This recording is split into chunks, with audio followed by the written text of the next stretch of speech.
I'm Andrew, the guy who was crazy enough to go quit his job on Skyrim and create this whole city-state thing with Mark.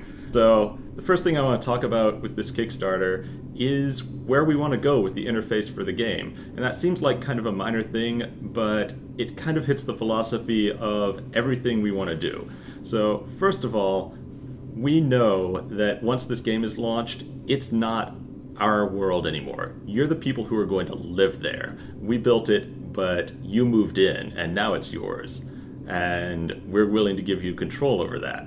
Secondly, we're a small company. This is not going to be a $100 million project, and we're not going to be able to support everything that every single person can possibly want. So we want to open that up to you. And finally, it's 2013. And your ability to connect to something shouldn't end when you walk away from your big shiny desktop PC.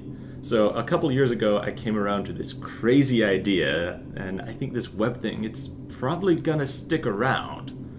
And that sounds dumb, but a lot of MMOs really haven't truly embraced that yet, and we are going to be one of the first ones to completely do it. So a lot of games have come out that are in web browsers, and that's not what we're going to do. What we want to do is take our game, and instead of putting it on the web, we want to make it out of the web.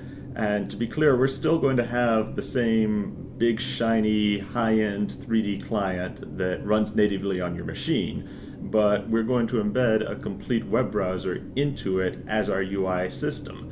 And the amount of performance and optimization we get by doing that is incredible. You know, there's not a lot of UI toolkits out there that come anywhere even close to the amount of engineering that's gone into making web browsers perform fast. So first and foremost, what that means is that every single bit of the in-game UI, whether it's your overhead map, or whether it's your chat, or whether it's your buying and selling interface, all of that is going to be done with little bits of web pages that are integrated into the game. But because we're doing that, that also means that these are things that can come out of the game and live on a website that you can go to.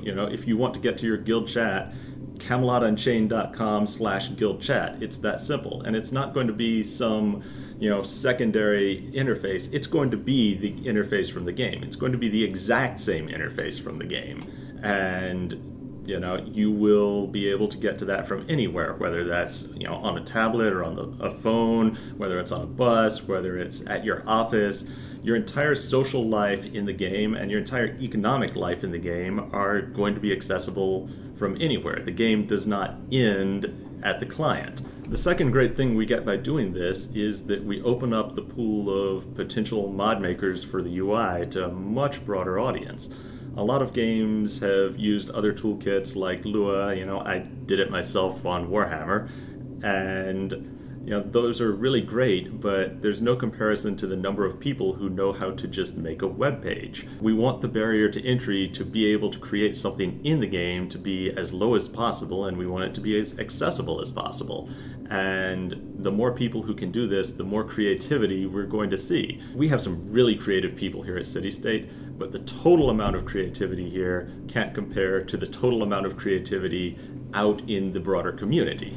The last thing we get by doing this is, and this is kind of a technical thing for the real hackers and modders out there, is that because we're building our entire interface out of bits of the web, that means that we have to expose everything about our game through a web API. That's kind of a technical thing.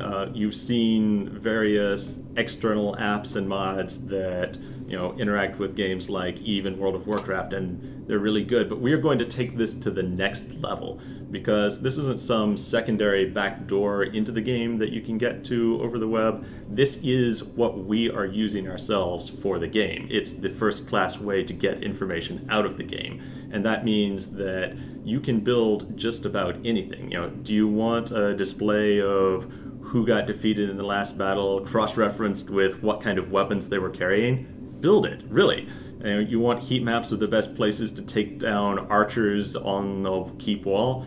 You'll have that information. And I am really excited to see what kind of creative, awesome things that people are able to come up with when absolutely everything about the game is directly accessible over the web. And obviously, there will be some technical and security limitations on this because we don't want to let you find out things that your character would not find out in-game or anything like that. And there's an accompanying blog post where you can read all about those technical details if you want. But fundamentally, we know that players sharing information outside of the game itself is part of the metagame and the community, and we're not going to shy away from that or pretend it doesn't happen or make the players do it badly. We are going to embrace it and give you the tools to do it as well as possible. And the best thing is that when you make these external sites or apps or whatever, because there's a web browser in the game, they'll be able to come right back into the game as a UI mod. There doesn't have to be a distinction between them. There shouldn't be a distinction between them.